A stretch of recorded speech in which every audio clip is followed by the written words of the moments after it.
ാണ് നമ്മളെ സൊസൈറ്റീൻ്റെയൊക്കെ പഠിപ്പിച്ചത്. ഇതിപ്പം അധികം ആളുകളും നടന്നു പോകാത്ത റോഡാണല്ലോ, വളവാണ്. ഏതോ കുട്ടികളെ എന്താ പറയല്, ആ സാധനം ഒരു കവറ് നിറയാക്കിയിട്ട് റോഡിൽ വലിച്ചെറിയുന്നുണ്ട്. അപ്പം ഇവിടുന്ന് പെറുക്കി കൊണ്ടുപോകുമ്പോൾ ഒരാൾ വരുന്ന അവർ വിചാരിക്കുന്നു തോന്നുന്നു. അങ്ങനെ ഒരുപാട് പേരുകളുണ്ട്. ഒരു നല്ല വൃത്തിയും കാര്യങ്ങളൊക്കെ ഉള്ളതായിരിക്കും, നല്ല വാഹനങ്ങളിലൊക്കെ വന്നിട്ടുണ്ടാവുക, വില കൂടിയ വാഹനങ്ങൾ, നല്ല വസ്ത്രങ്ങളൊക്കെ ധരിച്ചിട്ടുണ്ടാവും.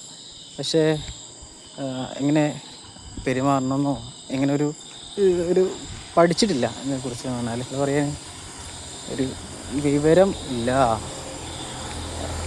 ഇതൊരു ഇപ്പം പലരും കണ്ടിട്ടുണ്ട്. ഇപ്പോൾ കാക്ക നടന്നാൽ കാക്കേൻ്റെ കാലടയാളം മാത്രം ഉണ്ടാവും, അല്ലെങ്കിൽ ഒരു നായ നടന്നാൽ നായൻ്റെ കാലടയാളം.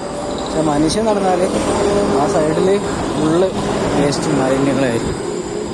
ശരിക്കും സത്യമാണ്. നമ്മൾ ഇപ്പം വേസ്റ്റ് എടുക്കാൻ വരുന്ന ആളുകളാണെങ്കിൽ അവിടെ ഒരു ടിന്നൊക്കെ ഉള്ളതാണെങ്കിൽ അവിടെ വെക്കുക, ഇവിടെ ഇല്ല, ആരെങ്കിലും വന്ന് കളക്ട് ചെയ്ത് കൊണ്ടുപോയി വിചാരിക്കാം. അപ്പോൾ ഇങ്ങനത്തെ കാര്യങ്ങളൊക്കെ റോഡ് സൈഡിൽ തള്ളിയിട്ട് ഒരു കേരളത്തിലെ അല്ലെങ്കിൽ ഇന്ത്യക്കാരെ പൊതു സ്വഭാവം ഇത് പെട്ടെന്നൊന്നും മാറ്റാൻ പറ്റില്ല. എന്നാലും അതും ഒരു എഡ്യൂക്കേഷൻ കൊടുക്കാനാണ്. എഡ്യൂക്കേഷൻ കുറവാണ്. ചിലപ്പോൾ നല്ല പഠിച്ച ആളുകളൊക്കെ ആയിരിക്കും കേട്ടോ അത് ചെയ്തിട്ടുണ്ടാവുക.